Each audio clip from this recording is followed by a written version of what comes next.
ও যুবক,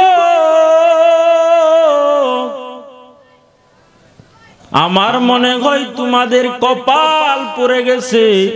এই কাটালি গ্রামের ভিতরে কোরআন হাদিসের একটা মাহফিলকে রাখিয়া যারা বিভিন্ন ভাবে দোকান পাটে আড্ডা দিতেছ রে বাবা। ও যুবক, একটু যদি চিন্তা করতে, আমার জানি কোন সময় কবরের ডাক এসে যায়। আজকে আমি ওই কোরআন হাদিসের মাহফিলে যাইতে মন চাইতেছে না। আমার মতো কপাল পোড়া বুঝি এই এলাকার ভিতরে আরেকটাও নাই। 13টা বছর ওই আবু জাহাল নবীর সাথে উঠা বসা করলো, নবীর সাথে খানা খাইলো, ব্যবসা করলো, চলাফেরা করলো। ভাগ্যটা এত খারাপ, শেষ পর্যন্তই বেঈমান বদমাইশের কালেমা নসিব হয় না। আর 27 বছরের যুবক হযরত ওমর নবীর হাতে কালেমা পড়িয়া বলে, নবী তরবারিটা আপনার হাতে নেন, তবে আমার গর্দান উড়াইয়া দেন, এর আগে আমাকে কালেমা ওয়ালা মুসলমান বানাইয়া দেন। ওই কপাল পোড়া যুবকেরা যদি আবু জাহেলের দলে নাম লেখাও, বলো বাবা আমাদেরকে এখানে দাওয়াত করে এনে কি লাভ? লক্ষ লক্ষ টাকা খরচ করিয়া মাহফিল উপলক্ষে কি লাভ? যদি কবরেই কিছু না নিয়ে যাইতে পারো রে বাবা, যদি কবরেই তোমার ঠেকা পড়ে যায়, এদিক সেদিক তাকায় যদি দেখো আমার পাশে কেউ নাই, আমি যে বান্ধবীকে নিয়ে দোকান পাটে আড্ডা দিতাম, বিভিন্ন কসমেটিকের দোকানে যাইতাম, যে বন্ধুকে ছাড়া আমি চা পান করতাম না, কবরে রাখার পর এদিক সেদিক তাকাইবে কেউ নাই। ও যুবক, তোর পায়ে হাত ধরে বলি রে ভাই, এই জায়গায় আগামীকাল আবার মাহফিল হবে না? কি হবে? আবার 1 বছর পরে হতেও পারে, নাও হতে পারে। গত বছর যারা এই মাহফিলটা শুনেছিল আজকে তারা অনেকেই নাই। ও আম্মা জানের দল, আমি আপনাদেরকে একটা নসিহত করব। আজকে সব বাসার দরজায় তালা লাগায়া দেন, 12টার আগে কোনো একটা পুরুষকে ঢুকতে দিবেন না। এই হলো আম্মাজানদের একটা নসিহত। আর ঢুকতে না দিলে কি করবে? বন্ধু বান্ধবের পাল্লায় পড়িয়া সময় নষ্ট করতে তো আর কপাল পোড়াই দরকার। কথা বলেন ঠিক? এজন্য বাবা সারা রাত বয়ান চলতেছে, রাত্রে দিনে 24টা ঘন্টা বয়ান, এমন কোন দিন নাই বয়ান নাই। 1টা 2টা 3টা করে মাহফিল চলতেছে, উলামায়ে কেরাম আসতেছে, পায়ে ধরে ধরে ধরে ধরে বয়ান শোনাইতেছে।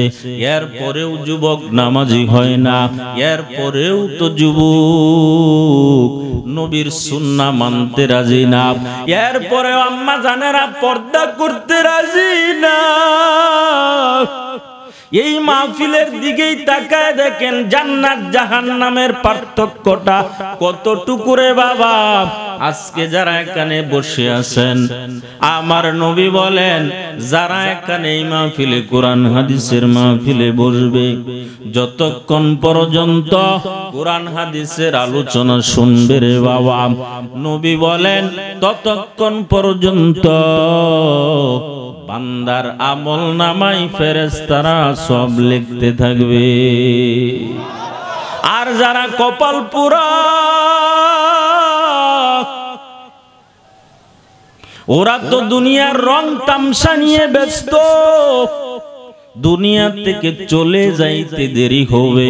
আজকে রাত্রেও তো কাটালি এলাকায় কোনো যুবক চলে যেতে পারে, কথা বলেন ঠিক কিনা? এজন্য যুবক ভাই, আমিও তোমার মতো একটা যুবক সন্তান। আমি যদি আজকে বিভিন্ন এলাকায় যায়া বয়ান করতে পারি, কোরআন হাদিস শিখিয়া দ্বীনের দায়ী হিসাবে কাজ করতে পারি, আমি একবারও বলবো না তোমরা আমার মতো হয়ে যাও। তবে একটা নসিহত করে যাই রে বাবা, দুনিয়াতে আমার আল্লাহ মেমোরি নামে একটা মাথা দিয়েছেন রে বাবা। দুনিয়ার সব কিছু বুঝো, এই কথা কেন বুঝো না? তোমার তো এই দুনিয়ার পরে আর একটা জগৎ আছে, ওই জগতে তোমার কবরে আযাব হবে, ফেরেশতারা তোমাকে সওয়াল জবাব করবে। সব কিছু যদি বুঝো তাহলে আমি বলবো আমল কেন করো না? কথা বলেন ঠিক কিনা? দুইটা সাবজেক্ট এই বয়ান, এই আলোচনার, এই মাহফিলের দুইটা শর্ত। এক নাম্বার হলো যারা দিন বুঝে না তাদেরকে দিনের পথে আনা, দিনের পথে আনাইয়া কোরআন হাদিসের আলোচনা শুনাইয়া ওই মাদ্রাসাগুলিকে, ওই মসজিদগুলোর দিকে ওদেরকে দাওয়াত দেওয়া। শুনেন, দুনিয়ার সব হলো শয়তানের কারখানা, একমাত্র কোরআন হাদিসের মাহফিল, মাদ্রাসা, মসজিদ এইগুলি হলো যাহা জান্নাতের জন্য উসিলা। কথা বলেন ঠিক কিনা? আমি আপনাদের সামনে কুরআনুল কারীমের অসংখ্য অসংখ্য আয়াত থেকে একখানা আয়াত তেলাওয়াত করেছি। রাসূল আরবি সাল্লাল্লাহু আলাইহি ওয়াসাল্লামের অডিও বাণী অসংখ্য হাদিস শরীফ থেকে একখানা হাদিস পেশ করেছি। আল্লাহ বলেন, ওয়াকাযা রাব্বুকা আল্লা তা'বুদু ইল্লা ইয়্যাহু ওয়াবিলওয়ালিদাইনি ইহসানা। জোরে বলেন আল্লাহু আকবার। আল্লাহ বলেন, ও দুনিয়ার মানুষ, আমার পক্ষ থেকে চূড়ান্ত ফয়সালা, আমার ইবাদত ছাড়া আর কাহারও ইবাদত করবে না। আমি আল্লাহর সাথে কাকে অংশীদার করবে না। আমার আল্লাহ যে বিশাল আসমান দিলেন, জমিন দিলেন, চন্দ্র দিলেন, সূর্য দিলেন, তারকা দিলেন, এইগুলি দেওয়ার দ্বারা কি উদ্দেশ্য? আবার আমাদেরকে যে মানুষ বানাইলেন, কেন মানুষ বানাইলেন? আমার আল্লাহ কোনদিন তো চাই না আল্লাহ তুমি আমাকে মানুষ বানায়ো, কোনদিন আবদার করি নাই। আমার আল্লাহ যদি ইচ্ছা করতেন একটা জংলার বিষাক্ত সাপ বানাইতে পারতেন, কেউ বাধা দিত না, কেউ বাধা দিত না।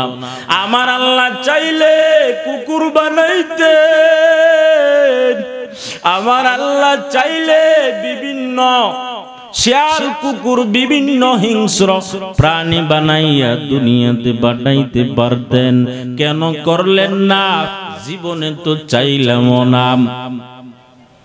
আমার আল্লাহ দয়া করে যে মানুষ বানাইলেন, এই শুকরিয়াটা যদি কিয়ামত পর্যন্ত আদায় করি, কোনো মাখলুকের জীবনে শেষ হবে না। এটা আল্লাহর পক্ষ থেকে বড় নিয়ামত। আল্লাহ বলেন, ও বান্দা তাকায় দেখ, কুটিবিহীন আসমান বানাইলাম, চন্দ্র বানাইলাম, সূর্য বানাইলাম, কিসের জন্য জানো? একমাত্র মানুষ তোদের জন্য। তোরা ওই চন্দ্র, সূর্য, নক্ষত্রগুলি তোদের সেবা করবে, তোদের খেদমতে থাকবে। সূর্য আমি আল্লাহর জন্য বানাই নাই, চন্দ্র আমি আল্লাহর জন্য বানাই নাই, কুল কায়নাত আমি আল্লাহর জন্য বানাই নাই। ও বান্দা, বানাইছি তোদের জন্য। কেন বানাইছি জানো? ওয়ামা খালাকুতুল জিন্না ওয়াল ইনসা ইল্লা লিয়াবুদুন। জোরে বলেন আল্লাহু আকবার, আর জোরে বলেন আল্লাহু আকবার। মা খালাকুতুল জিন্না ওয়াল ইনসি বিখা জুজ ইবাদত নিকসে মাকসুদান জাহা। ও বান্দা, তোকে দুনিয়াতে পাঠানোর উদ্দেশ্য হলো একটা। ও বান্দা, তোকে আমি সৃষ্টি করতাম না, জিন ইনসান আমি বানাইতাম না, ইল্লা লিয়াবুদুন। মুফাসসিরিন ইকরাম বলেন আই লিয়ারিফুন। আল্লাহ বলেন কেন বানাইছি জানো? একমাত্র আমার ইবাদতের জন্য। মুফাসসিরিন ইকরাম বলেন আই লিয়ারিফুন, অর্থাৎ আল্লাহকে চিনার জন্য, আল্লাহর পরিচয় লাভ করার জন্য। ও বান্দা, একবার যদি চিন্তা করো, আমি তো লক্ষ লক্ষ টাকা খরচ করিয়া, হাজার হাজার টাকা খরচ করিয়া কুটিবিহীন বিল্ডিং তৈরি করতে পারি না। ও বান্দা, একবার যদি চিন্তা করো, আমি কোটি কোটি টাকা খরচ করিয়া আমি তো একটা সূর্য বানাইতে পারি না। আমি এত টাকার মালিক, আমার বিদ্যুৎ তো সর্বদা থাকে না, কিন্তু আমার আল্লাহর কি কুদরত! ওই আল্লাহর আসমানের দিকে তাকায়া, এখনই তাকায়া দেখ, ওই চন্দ্রটা আলো দিতেছে। শুধু বাংলাদেশে দেয় না, সারা বিশ্বের লোকেরা দেখতেছে। কথা বলেন ঠিক কিনা? আল্লাহ বলেন কিসের জন্য ওই চন্দ্র বানাইলাম, ওই সূর্য কিসের জন্য বানাইলাম? আমার ইবাদতের জন্য। ও বান্দা, ওইগুলি তোর সেবা করবে, বিনিময়ে আমরা কার ইবাদত করব? বিনিময়ে আমরা আল্লাহর ইবাদত করব। ইবাদতের কিছু নিয়ম আছে, কারণ আছে, আছে না নাই? মনে করেন মাগরিবের নামাজ 3 রাকাত আদায় করা ফরজ। এখন যদি কোনো বান্দা 5 রাকাত করে নেয়, তাহলে হবে কি? কথা বলেন, হবে? তাহলে ইবাদতের কিছু নিয়ম কারণ আছে না নাই? ও বান্দা, একটা মানুষের ইবাদত তো শুরু হয় ওই প্রাপ্ত বয়স্ক হওয়ার থেকে নিয়ে মৃত্যু পর্যন্ত। মুফাসসিরিন ইকরাম বলেন না না, একটা শিশু বাচ্চা মুসলমানের ঘরে জন্ম নেওয়ার পর থেকে একেবারে দাফন পর্যন্ত ইবাদত। কেমনে কেমনে? ওই শিশু বাচ্চাটা দুনিয়াতে আসার পর মুসলমানের সন্তান যদি হয় রে বাবা, ডান কানে আজান, বাম কানে একামত, কি হয় কিনা? আবার কিছুদিন পরে সুন্দর একটা নাম রাখা হয়, কিছুদিন পরে আবার আকিকা করা হয়, কিছুদিন পরে ওই বাচ্চাটাকে ওই আমার আল্লাহ যে বাচ্চাটাকে শিক্ষা দেওয়া হয়। বাচ্চাকে বলা হয় আল্লাহু আকবারের শব্দটা বলো। আমার নবী মুহাম্মদুর রাসূলুল্লাহ সাল্লাল্লাহু আলাইহি ওয়াসাল্লামের কেউ চিনায়া দেওয়া হয় যে নবীকে সৃষ্টি না করলে আমার আল্লাহ কুল কায়নাত সৃষ্টি করতেন না। ওই নবীকে ওই বাচ্চাটাকে পরিচয় করায়া দাও। আবার 7 বছর বয়সে ওই বাচ্চাটাকে নামাজের তাকিদ দাও। 12 বছর পর্যন্ত যদি নামাজ না পড়ে, 7 বছরের পরে যদি অতিক্রম হয়ে যায়, মুফাসসিরিনে কেরাম বলেন ওই বাচ্চাকে জোর করে নামাজ আদায় করাও। কারণ ছোট থেকে যদি নামাজ না পড়ে নেই, 12 বছর বয়স হলে আর পড়তে মন চাইবে না। এই হলো দ্বীন ও ইসলামের একটা ইবাদতের নিয়ম পদ্ধতি। এই ইবাদতের নিয়ম কারণ মেনে যারা ইবাদত করবে, আল্লাহর নবীর তরিকা অনুযায়ী যারা ইবাদত করবে, নবীর তরিকার বাহিরে যত ইবাদত করবে সব ইবাদত হবে শয়তানি আর মূর্খ। কথা বলেন ঠিক কিনা? আল্লাহর নবীর তরিকায় ইবাদত করো মুমিন। নবীর তরিকায় যদি খানা খাও তাও ইবাদত, নবীর তরিকায় যদি বাথরুমে যাও ইবাদত, নবীর তরিকায় যদি রাস্তা দিয়ে হাঁটো তাও ইবাদত, নবীর তরিকায় যদি বাজারে যাও ইবাদত, নবীর তরিকায় যদি কোরআন হাদিসের বয়ান শোনো ইবাদত, নবীর তরিকায় যদি আপন মা বাবার দিকে তাকাও তাও হবে বান্দা ইবাদত। নবীর তরিকায় যদি বান্দা গোসল কানা যায় গোসলটা করে নাও তাও হবে ইবাদত। কথা বলেন ঠিক কিনা? আর নবীর তরিকার বাহিরে যা করবা সব হবে শয়তানি। ওই নবীকে নিয়ে গর্ব করেছেন সাহাবায়ে কেরাম। আল্লাহর নবীর সাহাবা সালমান ফার্সিকে বেঈমানেরা তিরস্কার করে বলে, ও সালমান তোমাদের নবীর আদর্শটা কেমন? কাদা আল্লাহ আল্লামাকুম নবিয়ুকুম হাত্তাল কিরাম কুল্লা শাইইন হাত্তাল কিরাম। ও সালমান ফার্সি তোমাদের নবীর আদর্শটা কেমন? ওই বাথরুমে যাওয়াটাও কি তোমাদের নবীর শিক্ষা দিতে হয়? সালমান ফার্সি গর্বের সাথে কয়, ও বেঈমানের দল শুনে নাও, ও বেঈমানের দল, আমাদের নবী শুধু আমাদেরকে খানা খাইতে শিখান না, আমাদের নবী রাস্তা দিয়া শুধু হাঁটতে শিখান নাই, আমাদের নবী শুধু ব্যবসা শিখান নাই, স্ত্রী সহবাসটাও শিখান নাই। আমাদের নবী এমন একজন নবী যে নবী বাথরুমে যাইয়া কয়টা ডিলা ব্যবহার করতে হবে তাও শিক্ষা দিয়েছে।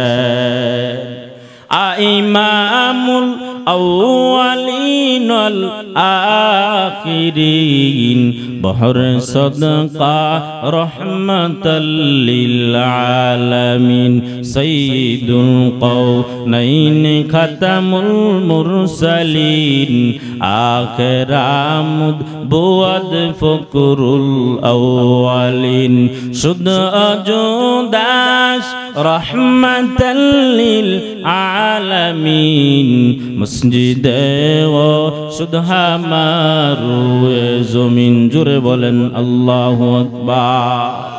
আমাদের নবী এমন নবী যে নবী বাথরুমে যাওয়াটাও আমাদেরকে শিক্ষা দেয়। শুধু বাথরুমে যাওয়া না, কয়টা ডিলা ব্যবহার করতে হবে তাও আমাদেরকে শিখাইয়া দিয়েছেন। খানার প্লেটে যায়া কিভাবে খানা খাইতে হবে তাও আমাদেরকে শিখাইয়াছেন। এমন নবী আমরা পাইলাম যে নবীর মতো আর কোনো নবী হতে পারে না। যে নবীর চেহারার দিকে তাকাইলে 7 দিনের ক্ষুধা নিবারণ হয়ে যায়। যে নবী রাস্তা দিয়া যায় জঙ্গলার হিংস্র প্রাণীরা নবীকে সালাম দেয়। যে নবী রাস্তা দিয়া গেলে মেঘের কণ্ড নবীকে ছায়া দেয়। আম্মা জান আয়েশা রাদিয়াল্লাহু তাআলা আনহা বলেন, ও দুনিয়ার মানুষ, তোমাদের একটা সূর্য আছে, পূর্ব দিকে সকাল বেলা উদিত হয়, কিন্তু আমি আয়েশারও তো একটা সূর্য আছে রে দুনিয়ার মানুষ। আমার সূর্যটা প্রতিদিন এশার নামাজের পরে আমার হুজরায় উদিত হয়। আম্মা জান আয়েশা বলেন, ও দুনিয়ার মানুষ, আমার নবী কেমন নবী, যে নবীর গাম আমরা শিশির বোতলের ভিতরে ভরে ভরে ভরে ভরে রাখতাম, আর বড় বড় অনুষ্ঠানে আমরা আতর হিসাবে ব্যবহার করতাম। ওই নবীর প্রশংসা আজও আছে না নাই? কিয়ামত পর্যন্ত নাকি জান্নাত পর্যন্ত? ওই জান্নাত পর্যন্ত আমার নবী, আমার নবী ওই জান্নাত পর্যন্ত উম্মতের অপেক্ষায় থাকবে। যে নবীর উম্মতের আগে কোন নবীর উম্মত জান্নাতে যেতে পারবে না। এজন্য আমার আল্লাহ বলেন, ওয়াকাযা রাব্বুকা আল্লা তা'বুদু ইল্লা ইয়্যাহু ওয়া বিল ওয়ালিদাইনি ইহসানা। আমার আল্লাহ বলেন, আমার চূড়ান্ত ফয়সালা সিদ্ধান্ত, আমার ইবাদত করবি, আমার ইবাদতে কাউকে শরীক করবে না।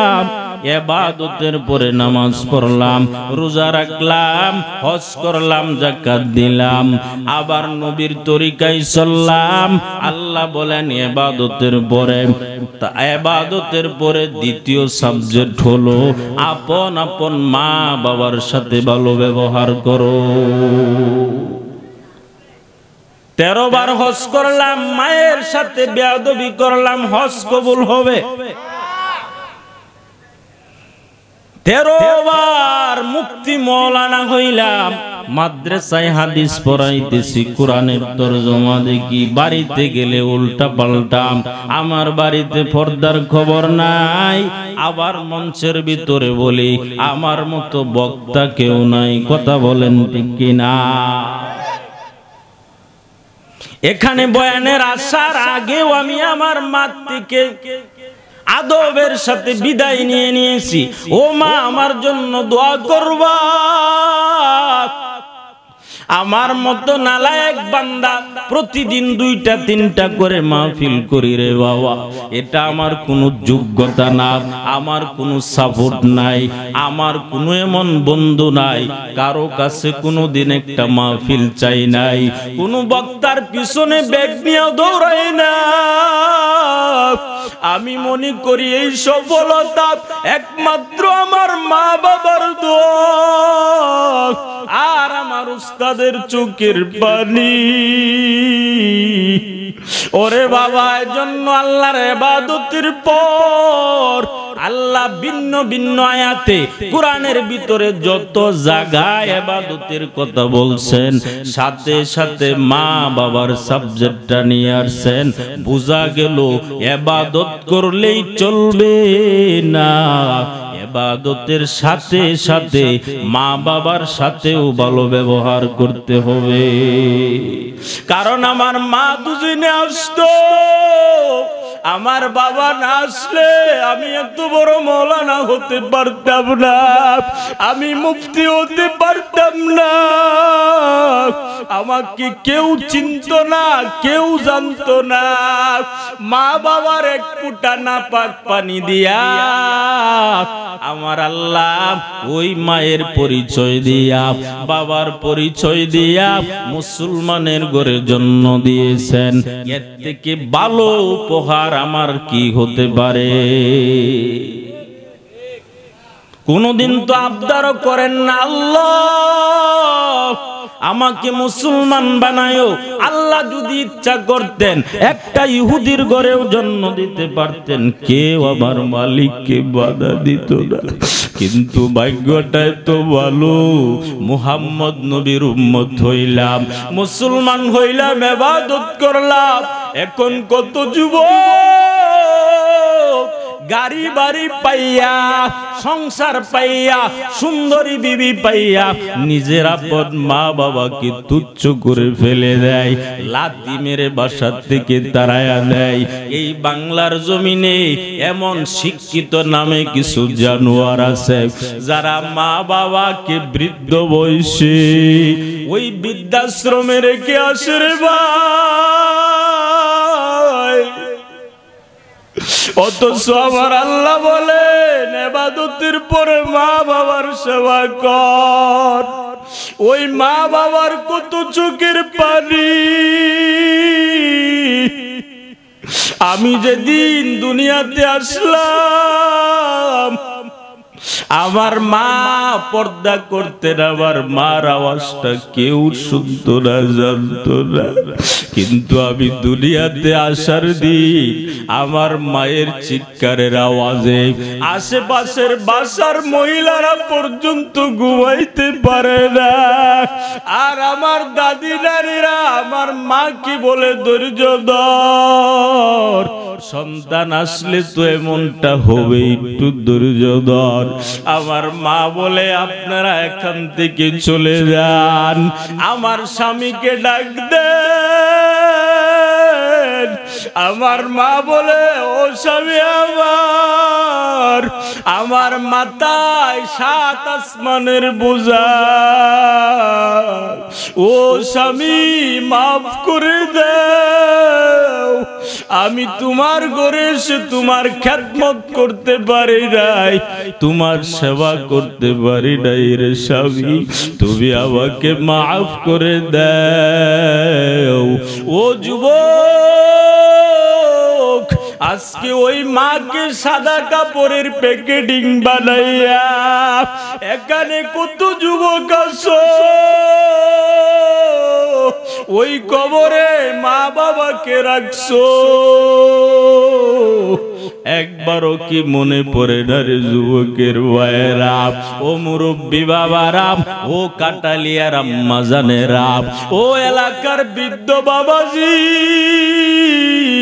ওই মা বাবার ত্যাগ এতটা দিয়েছেন, ওই মা বাবার ত্যাগের বিনিময়ে, মা বাবার দোয়ার বিনিময়ে আজকে আমি ইন্টারমিডিয়েট পাস করেছি। ওই মায়ের অবদানের কারণে আজকে আমি ইঞ্জিনিয়ার, ওই মায়ের অবদানের কারণে আজকে আমি বক্তা, ওই মা বাবার অবদানের কারণে আজকে আমাকে মানুষ এত মূল্যায়ন করে। এটা আমার ব্যক্তিগত কোনো যোগ্যতা না। কেন কেন কেন? ইমাম গাজ্জালি রহমাতুল্লাহ আলাইহি বলেন, ও দুনিয়ার মানুষ, প্রত্যেকটা মায়ের কুল হলো প্রত্যেকটা মানুষের জন্য প্রাথমিক একটা শিক্ষাগার। ওই মায়ের কুল থেকে যা শিখবি ওই বাচ্চাটা ছোট বেলা থেকে তাই করবে। কথা বলেন ঠিক কিনা? খাজা মঈনুদ্দিনের ঘটনা তো কম শুনেন নাই, কত বক্তাই না বয়ান করলো। ওই মঈনুদ্দিন এমনিতেই হতে পারে নাই, মদিনার থেকে ভারতের জমিনে হাজির, দাওয়াত দিতে দিতে দিতে দিতে দিতে দিতে 90 লক্ষ বিধর্মী মুসলমান হয়ে গেল। মঈনুদ্দিনের মনটা বড় আনন্দ, মাকে বলে, মা আমার হাতে 90 লক্ষ বিধর্মী মুসলমান হয়েছে। মা বলে, ওরে মঈনুদ্দিন, এইগুলা তোর কোনো যোগ্যতাই হয় না। মঈনুদ্দিন কো, মা কেন? মা বলে, ওরে মঈনুদ্দিন, তুমি যেদিন দুনিয়াতে আসছো আমি মা ওই দিন থেকে নিয়ে বিনা উযুতে একবারও তোমাকে আমার স্তন দেই না, দুধ পান করাই না। তুমি যেদিন আমার গর্ভে ছিলা আমি প্রতিদিন কোরআনের তেলাওয়াত করতাম। ও যুবক, ওই মায়ের অবদান যদি বলি রে বাবা, মা বাবার দোয়া ছাড়া কেউ কোনোদিন কিছুই হতে পারে না। ওই মা বাবার ত্যাগের বিনিময়টা এত বিশাল। জীবনের মোর কষ্ট মায়ের প্রসব বেদনায়, সাত আসমান সাত জমিন তখন মায়েরি মাতায়। এমন মাকে কেমনে আজি, এমন মাকে কেমনে আজি যাব আমি ভুলিয়া। ও আমার প্রাণের মা, মা গো মা, কোথায় গেলে মোর সারিয়া। জনম দুঃখী এতিম আমি, চায় না কেহ ফিরিয়া। আমি যখন ছিলাম আমার মায়েরি উদরে, আমি যখন ছিলাম আমার মায়েরি উদরে, চলা ফিরা করতেন সে মা বড় কষ্ট করে। আমার সুন্দর মুখ দেখে মায়ের, আমার সুন্দর মুখ দেখে মায়ের, ব্যথা যাই যে হাসাইয়া। ও আমার প্রাণের মা, মা গো মা, কোথায় গেলে মোরে সারিয়া। ও যুবক, ও কাটালিয়ার মুসলমান, ওই মায়ের দোয়ার কারণে আজকে বাড়ি গাড়ির মালিক হইলা, কোটি কোটি টাকার মালিক হইলা রে বাবা। কেমনে হইলা? মুসলিম শরীফের একটা হাদিস, মায়ের দোয়া ছাড়া কেউ কখনো সফল হতে পারে না, বাবার দোয়া ছাড়া কেউ কখনো সফল হতে পারে না। মুসলিম শরীফে আমার নবী সুন্দরভাবে বলে দিয়েছেন রে বাবা। আমার নবী ওমরকে বলে, উমর, খলিফাতুল মুসলিমিন উমরকে বলে, উমর, ইয়ামান দেশে এমন একজন আল্লাহর বান্দা আছে, ওই বান্দার থেকে একটু দোয়া নিবা আর আমার ওই জামাটা তাকে হাদিয়া দিবা। উমর বলে, নবী, ওই লোকটাকে? নবী বলেন, ওই লোকটার নাম হলো ওয়াইসুল কারনি, অর্থাৎ ওয়াইস ইবনে আমের, ওয়াইস ইবনে আমের। ওই লোকটার থেকে দোয়া নিবা, কারণ সে হলো মুস্তাজাবুদ দাওয়াত, আল্লাহর অনেক প্রিয়, আল্লাহর অনেক কাছের মানুষ। ইয়ামান থেকে কাফেলা আছে আর হযরত ওমর অপেক্ষায়। বলে, ভাই, তোমাদের দলে কাফেলায় কি ইয়ামান থেকে ওয়াইস ইবনে আমের নামে কোন লোক আছে কিনা? বলে, না না, আমরা ওয়াইসুল কারনি নামে কাউকে চিনি না। এইভাবে ওমর চিন্তিত পেরেশান। কথাটা ভালো করে খেয়াল করে রে মুসলমান, হযরত ওমর কিন্তু একজন বড় সাহাবা, যার নামে দ্বিতীয় জান্নাতের সার্টিফিকেট। কথা বলেন ঠিক কিনা? ওই উমরকে আমার নবী বলেন তার কাছ থেকে দোয়া নিবা। উমর অপেক্ষায়, অপেক্ষা খুঁজতে খুঁজতে আমার নবীও দুনিয়া থেকে বিদায় হয়ে গেলেন, হযরত আবু বকর দুনিয়া থেকে বিদায় হয়ে গেলেন। শেষ মুহূর্তে পেরেশান, এখনো তো খুঁজে পাইতেছি না। ওই ইয়ামান থেকে বড় একটা দল মদিনায় অবস্থান করেছে। হযরত ওমর বলেন, ভাই তোমাদের মাঝে কি ওয়াইসুল কারনী নামে কেউ আছে? বলে না না, ওয়াইসুল কারনী নামে কাউকে তো চিনি না। হযরত ওমর মনে মনে ভাবলেন, ওই ওয়াইসুল কারনী যেহেতু নবীর বড় আশিক, সে মদিনায় নবীর রওজা ছাড়া কোথাও যাবে না।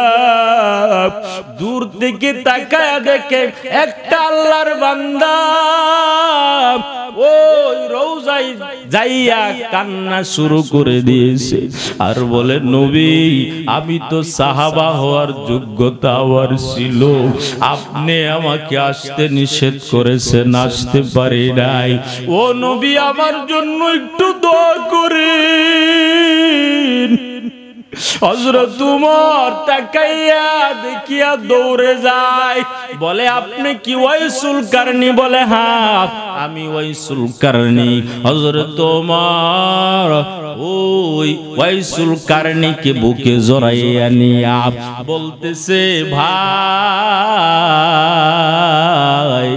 আমি তোমাকেই তো খুঁজতেছি রে ভাই, তুমি নাকি মুস্তাজাবুদ দাওয়াত, আমার জন্য একটু দোয়া করে দাও। আমার নবী তোমার একটা আমানত রেখেছেন হাদিয়া, ওই হাদিয়াটাও তুমি আমার কাছ থেকে বুঝে নাও। তোমার মতো মুস্তাজাবুদ দাওয়ার জন্যই তো আমি তো অপেক্ষা।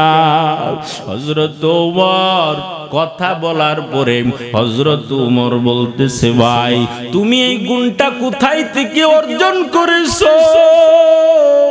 কোন দোয়ার কারণে নবী তোমাকে এত ভালোবেসেছেন, এত মর্যাদা তুমি পেয়েছো?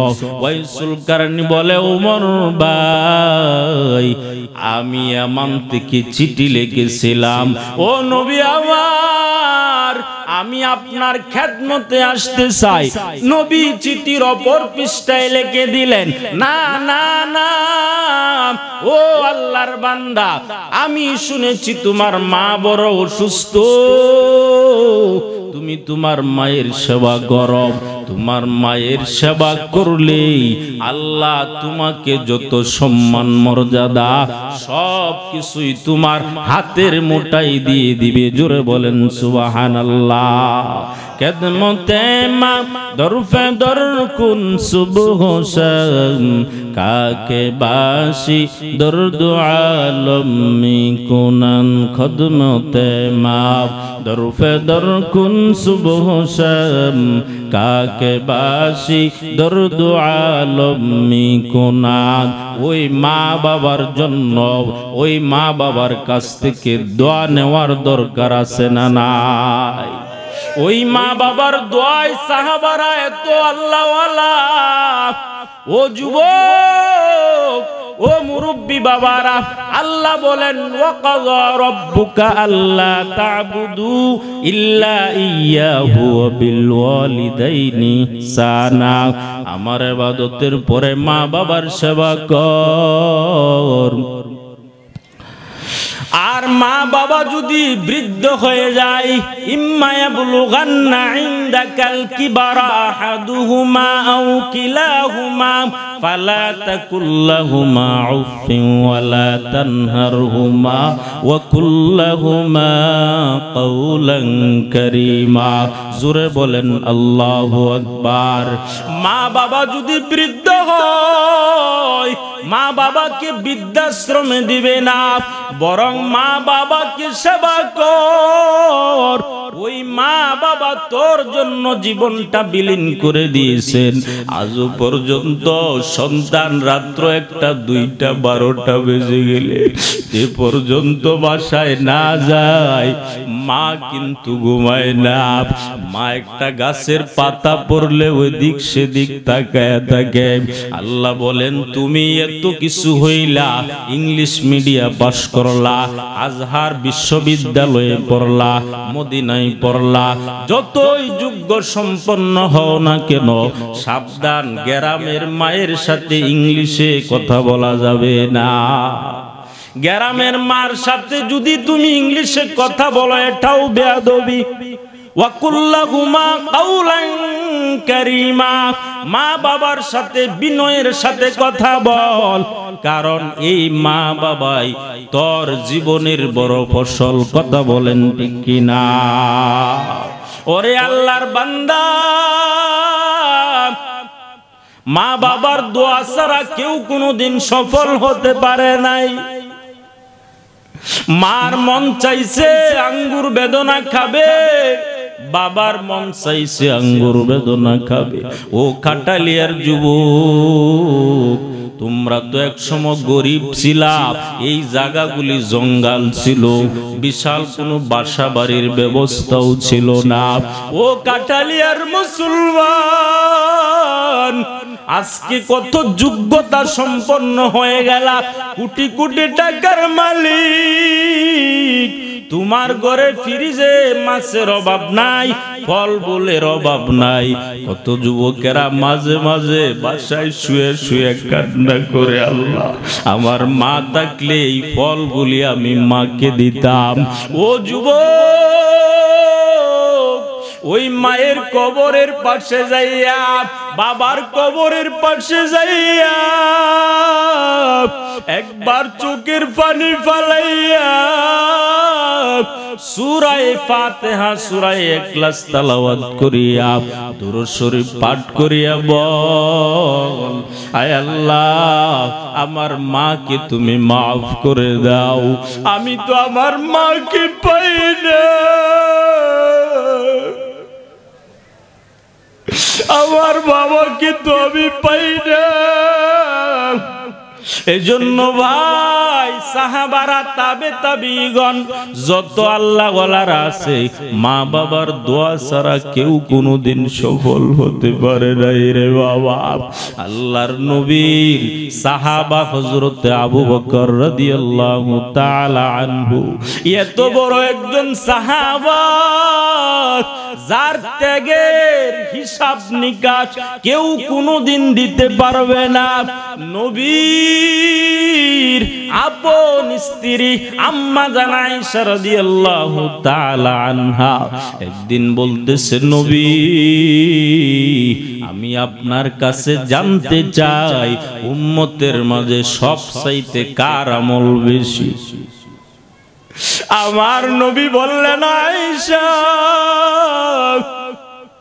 আসমানের তারকার দিকে তাকাও, ও আসমানের তারকা যেমনি ভাবে গুনে গুনে শেষ করা যায় না, আমার উম্মতের মাঝে উমরের আমল গুনেও শেষ করা যাবে না। আম্মা জান আয়েশার মনটা একটু ছোট হয়ে গেল। নবী তো আমার আব্বা জানের কথা বললেন না। নবী আম্মা জানের মনের ভাবটা বুঝতে পারলেন। নবী আম্মা জানের মনের ভাবটা বুঝলেন। নবী বললেন, আয়েশা তোমার বাবার কথা আমি কি বলবো? তোমার বাবার 2 দিনের ত্যাগের বিনিময় এত বেশি, এত বেশি, এত বেশি। উমর কেন, আলী কেন, উসমান কেন, সারা দুনিয়ার মানুষের আমল যদি একসাথে করা হয়, ও আয়েশা তোমার বাবার এত পরিমাণ নেক আমল, তোমার বাবার এত পরিমাণ নেক আমল, তোমার বাবার একদিনের ত্যাগের সম পরিমাণ হবে না। ও এলাকার যুবক, ও কাটালিয়ার মুসলমান ভাইয়েরা, আজকে তোমার আমার মা বাবা কবরে শুয়া শুয়া তাকায় রইছে। আমার সন্তান বয়ান শুনতে আসছে, আমার সন্তান মা তার বাচ্চার জন্য, তার স্ত্রীর জন্য ভালো কিছু নিবে, তার স্ত্রীর জন্য ভালো কিছু নিবে, সন্তানের জন্য নিবে। কিন্তু ওই মাদ্রাসা কোরআনের ঘর, এই মাদ্রাসা কত ছোট ছোট বাচ্চারা কোরআনের তেলাওয়াত করে দেখলে বড় ভালো লাগে রে বাবা। এই কাটালি এলাকায় আল্লাহ গজব দিতে পারেন, কিন্তু এই মাদ্রাসার কারণে হয়তো গজব দেন নাই। দেখেন না ওই আমেরিকার দিকে তাকাইয়া ফিলিস্তিনের কত ছোট ছোট বাচ্চাদেরকে জবাই করলো, কত কোরআনের পাখিকে উড়াইয়া দেয়, কত উলামায়ে কেরামকে জবাই করেছে বেঈমানের দলেরা। আর আল্লাহর দিকে তাকাইয়া বলছে, ও মালিক, আমরা আর কত লাশ দেখবো, নামাজের কাতারে দাঁড়াইলে উল্লাসের সারি, জুমার নামাজ পড়লে উল্লাস,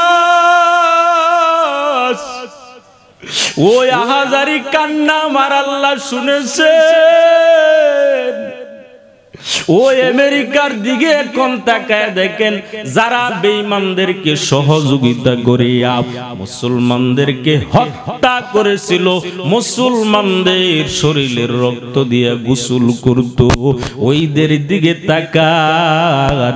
ওই আমেরিকাওয়ালারা এত পরিমাণ স্তব্ধ হয়ে গেল, হঠাৎ করে আগুন লাগিয়া সব শহর জ্বলে পুড়ে ছারখার হয়ে গেল।